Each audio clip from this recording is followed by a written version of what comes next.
Hey guys, it's me, Cyrus. Well, this is going to be a funny video. It's going to be kind of strange. Sorry about the audio. It's kind of the best thing I can do at the moment. And it is going to be a little bit of background noise because it is hot here in Texas. It's like 100 degrees today. So sorry about that. We got the air going. But this is a big video for me, an important video for me, something that I have been looking forward to for most of my life, I would say. And it's because I have this box right here.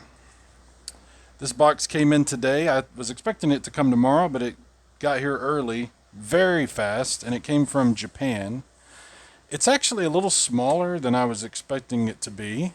So I'm very curious what we're going to see inside. It's a big deal for me. Big, big deal. Big deal. So I'm just going to get into it. I'm going to open this box. I got a lot of stuff I got to talk about. I got some other stuff that goes with the box that we're going to talk about because this is going to be a big thing for the channel and a big thing for me personally. So let's take a look. Okay, hopefully you'll be able to make out everything that's going on here as we get into this box. Very nondescript box. You know, not a lot of identifiers to it as to what it could be, but I'm sure you guys know what it is from the video description and title and everything. But anyway, enough screwing around. Let's see if we can actually get into it. I don't want to destroy anything inside, so I'll try to be careful here. I don't get to do unboxing videos all that often, especially nothing like this. So I'm trying to be extra careful here, guys. All right. Let's see if we can open this thing. I need a little more cutting up here.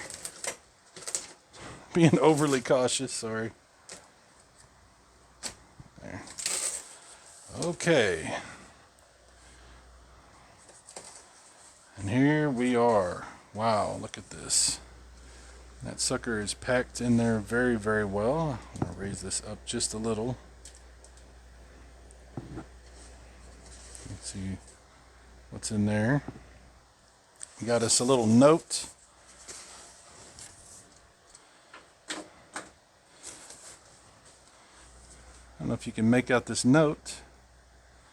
It says, "Thank you for your order. Your item arrived all the way from Japan. Sincerely, Cool JP Stuff," which is the person that or the people that I bought it from, the company I bought it from. That box is definitely smaller than I was expecting, and I have a feeling everything about this is going to be smaller than what I've imagined my whole life. But yes, that's a Supergrafx. What is a Supergrafx? If you don't know, a Supergrafx is a video game console manufactured by NEC that was supposed to be the successor to the PC Engine. The PC Engine, of course, was released in the United States as the TurboGrafx 16, which is my all-time favorite console. The Supergrafx has everything that a PC Engine or TurboGrafx 16 has, but it has some extra stuff too. It has some extra hardware inside that gives it a whole lot more capability. And that sounds fantastic, right? The downside from the Supergrafx is there's only like 6 games that were ever released. There might be 7, depends on how you count, because there's a couple of games that have some enhancements for Supergrafx, but basically no games, just a very, very few games. In recent years, though, there has been some homebrew stuff done, and there's some possibility there could be some new versions of games come out that support Supergrafx hardware, and I think that's amazing. You know, especially since there's all these FPGA consoles out there now that can support Supergrafx emulation or recreation. I don't know what you would call it with FPGA. It's not really emulation, but you know what I'm saying. And of course, there are emulators. But anyway, so Supergrafx is basically a very, very unnecessary console. You don't really need it because you can play 99.9% of all PC Engine TurboGrafx stuff without this thing. But I still wanted it for it just to have this amazing thing. And it is pretty rare. It is kind of expensive, especially if you want one with a box like this. But anyway, I'm talking a lot. We should really get into it. I think I'm delaying my gratification as long as I possibly can. All right, let's get it out of this big box and then get it out of the bubble wrap. Okay. It's actually pretty heavy. Okay, big box, you go to the side. We don't need you no more.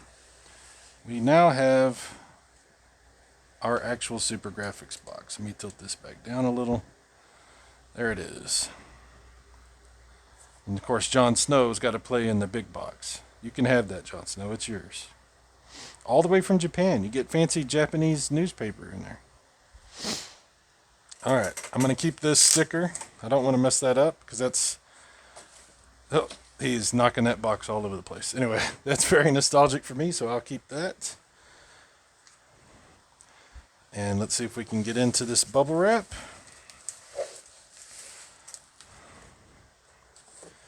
Get my knife out here.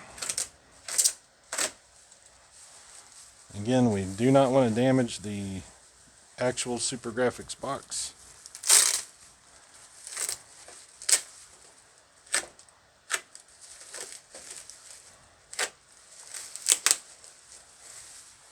Look at this. This is very interesting. So the box does not have a back to it. It has just the styrofoam on the back. Okay. And I'll try to keep that too if I can. You can't have the bubble wrap, John. Sorry. We're going to keep that. Okay. So here's the box. It's actually in really good shape. It's got a few little things, but I don't care. This is actually in really nice shape. And like I was saying, the back is styrofoam, as you can see. It doesn't actually have a real back to it. But there's the box. I brought some things to help us compare sizes of the stuff. Just a few random objects that I think people are familiar with to help us compare sizes of things. So like here's a standard size like DVD case. I don't know if this helps at all. Tell you how tall it is. Here's an NES cartridge.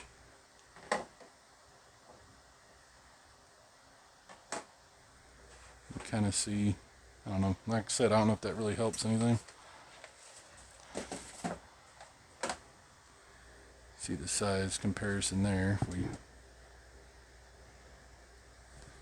look at that, it's a little, almost as tall as a DVD case sitting on its side. It's just a little, you see it right here, you can kind of see it poking out the top.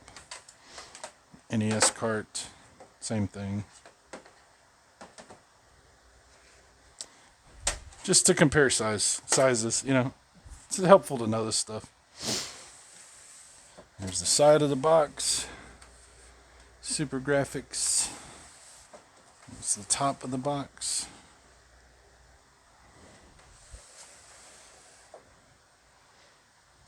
I think it's beautiful. But this is just the box. We need to look at the console. So let's open the box, which thankfully you just pick it up, I guess. That's all there is to that. The inside of it is just brown. There's nothing inside, in case you're wondering. Keep that to the side. Definitely don't want to mess that up. Okay, styrofoam is fully intact. That's nice. So let's open this up.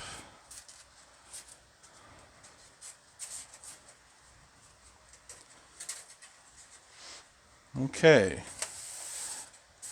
Okay, well, I'll say this. The box was smaller than I thought. But I think the console is bigger than I thought, believe it or not. Look at this. That's actually pretty damn big. Wow. And we'll do a comparison. I brought a Sega Genesis Model 1 over here. We'll take a look at a size comparison in a second. And they did give me a free game with it, which I think is really cool. All right, let's see here. Let's see if we can get this out of here. First, there's the AC adapter, which is sitting right here. Very standard looking AC adapter. It's got a barrel plug. I've heard this is a unique AC adapter. You can't really use, like for a TurboGrafx or a PC Engine, you can use like the same AC adapter as like a Sega Genesis. Model 1 anyway. I'm not sure about that. I think that might be a very specific, unique AC adapter. And voltage on it is 9 volts. 9 volts. This one's in good shape. The wires are good. They took care of this. That's good. Okay. Console. Okay. And they gave me an Avenue Pad 6, which is a fantastic 6-button controller. This one's in decent shape. It's got a few scratches, but nothing too bad. So I don't have the actual controller that originally came with it, which is fine. Not a big deal. But I did get an Avenue Pad 6, so I have another 6-button controller option. I had one of those a long time ago when I had a PC Engine, a Core Graphics 2, I think.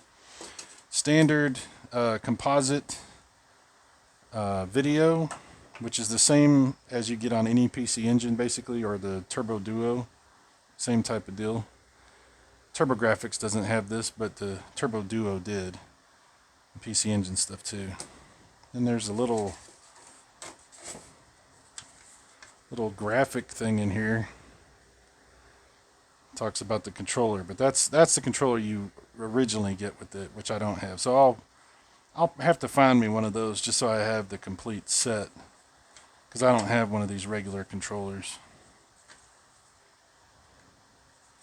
They made 2-button pads as standard, then they had 3-button pads, which actually was still a 2-button pad. It just replaced like one of these select or run with a button. Just because it helped with certain games. And then they came out with the 6-button pads. There's several options for 6-button. Okay. Alright. So we'll set that down. Try not to mess anything up here. Alright, just set you over here. There we go. Okay, so we got all that. We got the AC adapter. Now let's get the plastic off this console and take a look at it. Wow. Smells very plasticky. Oh, look. So the game they gave me is Mr. Heli. If you never played that, it's a funny game. It's actually a pretty interesting game. It's a PC Engine game. It's not a Supergrafx game, but it does work on the Supergrafx, like all PC Engine games do. But we won't really be needing it because I have some options for how to play games on this that are going to really be great. But that's nice to give you a game. It did not originally come with the console, but okay, there's a port on the back which we're going to be using. You can plug the CD drive into that, the CD-ROM. There's a couple different options you can do for doing that. We're going to be using it for an RGB solution to get RGB video out of this thing. But that's what's going on with that. So it's nice that it still has the cover intact for that. So I'll have to make sure I keep that safe. Just a really cool looking system. It looks like an engine, like a steam engine or something. Very cool. It's heavy. It's heavier than I expected it to be. That's interesting. And you put your cards in there. Controller here. There's another extension port here which you can use for connecting to different like a CD apparatus and stuff like that. There's different things that these ports work for. I won't be using that for anything. But yeah, if you want to play multiplayer, you still have to have the multiplayer adapter, the Duo Tap, or whatever they call it for Japan. But you can use the Duo Tap on it. I already have that, so. Power's up here, turns on. Doesn't have the orange when you turn it on like the TurboGrafx does, but that's okay. You can see it locks the card in place when you're doing it. And that's it. Very simple. So I will be making a slight modification to this console. Nothing too major.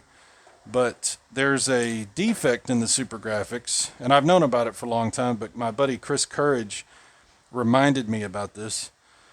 So we're going to need to take off this back panel, and there's a piece of plastic on the back panel that presses against the motherboard, and you should cut it down or file it down because it puts a little bit of pressure on the motherboard and it can crack the motherboard. It can cause some damage. So they've assured me this thing works and it's great and everything, so cross your fingers everything's fine. But we are going to take this off and see about fixing that. See about trimming that down so that we don't have any issues. But that's something we'll do in just a minute. Size comparison stuff, like I was talking about. Okay, so here's a PS5 controller. I don't know if this helps anything, give you an idea of the size of this thing. Here's that NES cartridge. You can see.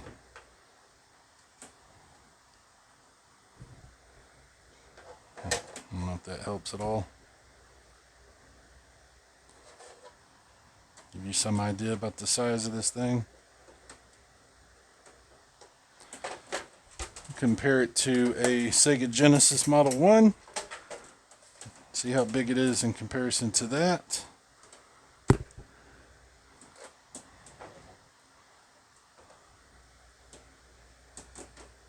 Yeah, I don't know if this is helpful at all, but see if we can set these side by side. Might be helpful.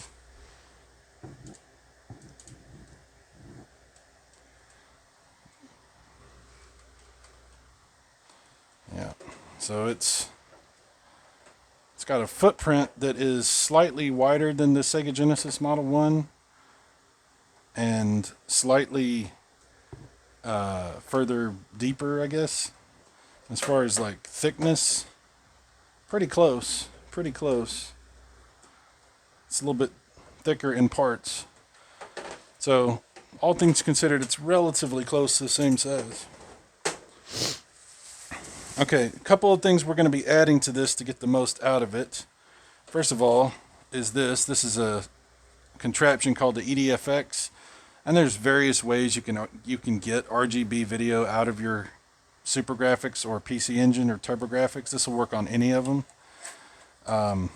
And you just take it out,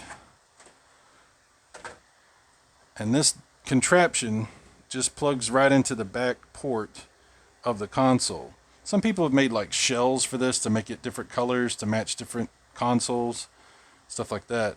On the back it has a port here, and that's a Sega Genesis Model 2 port, and that'll get you RGB, so you can use the HD Retrovision cables, which is what I'm going to be using on this, and get a really, really solid RGB signal.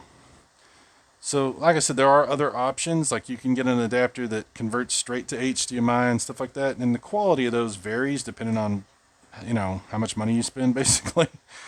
But this will get the job done for me. And I needed this from Crix. Crix makes this.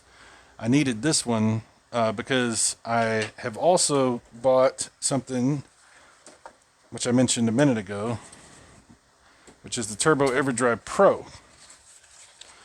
And the Turbo EverDrive Pro, this is the latest, best Turbo EverDrive that he makes. This will let you play all of the turbo chip PC Engine games, Supergrafx games of every kind, and including CD games. And you just put it, you load everything up on an SD card, and I have a matching black and gold 512 gig SD card. So it'll take huge SD cards. You don't have to worry about that. And then you just plug this sucker in, and you pretty much, once you have it loaded with everything that you want, you pretty much never have to take it out. You could just pop the SD card out and put other stuff and put it back in. So that's pretty awesome. Now, if you're going to use this on a PC Engine or Supergrafx or TurboGrafx, you got to have one of these if you want to get CD audio and all the sound and everything out of the unit. If you don't have this, you're not going to get that. It's not going to work properly. I don't know 100%. There might be other adapters that you can also get it, but I just bought the one that he makes. So these are both made by the same place. Crix makes both of these. So, like I said, I'm going to take that sucker and just plug it in like that. And unfortunately, the label is upside down since it's a Supergrafx. Normally, it's right side up because it goes in the other way for PC Engine and TurboGrafx. But that's not a big deal. It's not a big deal. And then on that port right there on the back, that's where we plug in this sucker. And it just plugs straight in like that. And then you get your video out the back. And I'm not going to do that just yet because I don't like to do it any more times than I need to. And before I do anything else, I need to fix this sucker so that we don't have to do that ever again or worry about it ever again. So I'm going to pause the video. I'm going to open this sucker up. I'm going to take these screws out of the back and see if it's broken already, and hopefully not. And then we can fix it and go from there. Okay, we got all the screws out, which actually came out very easily, no problem. So let's lift this up and see what we're looking at underneath.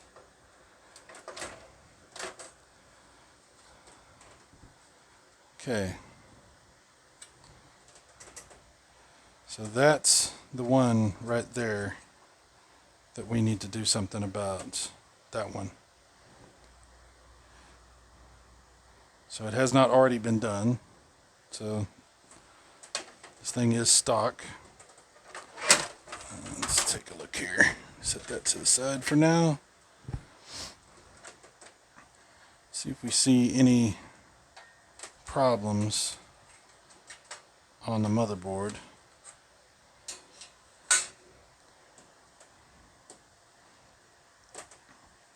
And I don't see any damage of any kind. Definitely no cracking. I don't smell any problems with the caps. It looks very, very nice, actually. Very clean. Yeah, I'm not seeing any problems at all. Not that I would notice too much anyway, because I've never opened one of these, so I'm assuming this is supposed to be like this. Chris, if you could take a look at this and give me your opinion, what do you think? Does this look normal? Is this what it's supposed to be like? Because it seems to be really nice, as far as I could tell. But Chris, your opinion would be great. I don't know how much detail you can make out in this. I'm going to try to upload this in 4K, so hopefully that helps a little bit. Trying to focus so you can see as much as possible.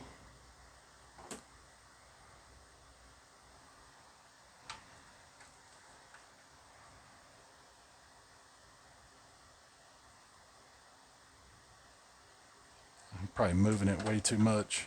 Sorry about that. Well, there you go.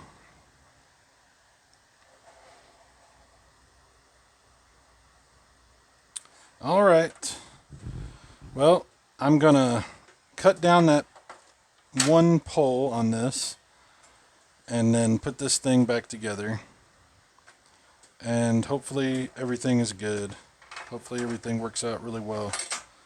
So, yep. that's the one right there that we got to take care of. So I've got my little clippers right here. I figured I would just try to use these on it. So let's see if we can just get this thing off of here. I don't know if I can get this around there. It might be a little too small. I might have to chop it up a little bit.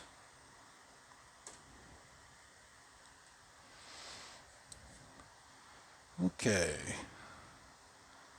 And before I do it, I'm going to triple check and make sure that's the right pole, because I'm pretty sure it's not that one. I'm pretty sure it is this one right here. But I want to just triple check. So I'm going to do that, and then we'll come back and actually do this. Okay, I did just go double check Chris's message he sent me, and it is that one right there. So let's see if we can get that sucker taken care of. There's probably a couple of ways you can do this. Since my clippers are not big enough, I'm going to see if maybe I can just snatch this sucker off. You know? God, I hope nobody cringes when they see me do this.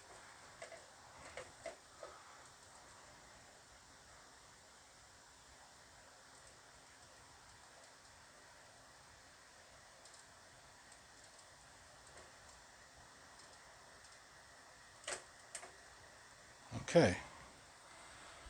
So far, so good. Maybe we can get it now. Yeah, it's actually not too hard, the plastic.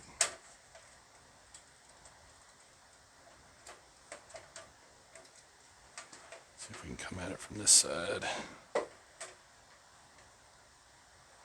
There's a lot of ways you could do this. File it down, various things like that. Oh, we just popped it right off. And there it is. I mean, it's basically done now. You can see that. I mean, it's just barely anything left. I don't think I need to do anything else to it. I'm just going to trim a little bit more just to flatten it out. I don't want to damage anything.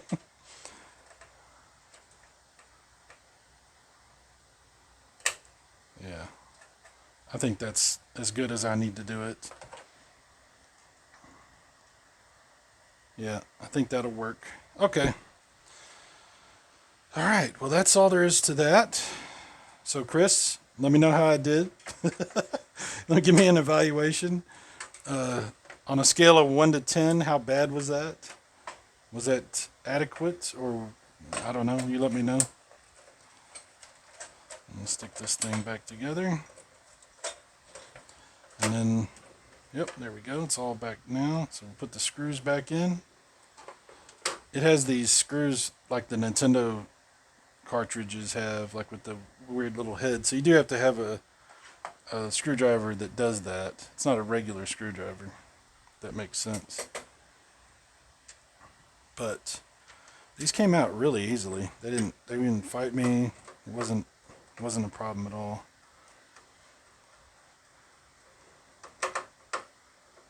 They just go in. It's no big deal. So I'll finish putting these screws in, and then I think, yeah, let me get everything, put the screws in. We'll put everything together. We'll go from there. All right, we got all the screws back in, so we're good. So we'll put our turbo EverDrive in, and it will stay in there probably forever. Assuming this thing actually works. I have not even turned it on yet. Okay, now we'll put our EDFX adapter into the port here. You got to make sure all these pins line up. You don't want to damage anything. It's not hard to do, but just got to make sure you don't screw it up.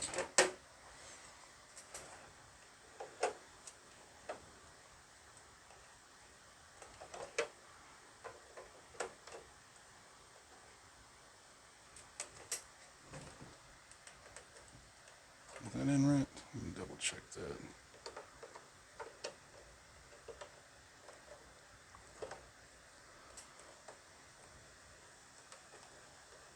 just goes straight in like that.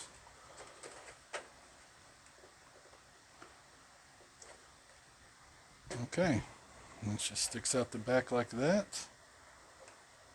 I might end up getting one of those special case cover things for this just so it matches the colors, but it's not a big deal. It's fine. Okay, the only thing left to do is take this over, plug it into the capture, get the HD Retrovision cables in here, plug it all in, get the AC adapter going, get my 6-button controller plugged in, fire this sucker up, and see if it works. So, okay, I'm going to do that in the next video. This video is purely hardware. The next video, we'll see if it works. We'll fire it up, we'll find out together, and we'll go from there. So, thanks for watching, guys. Cross your fingers. I'll see you in the next one.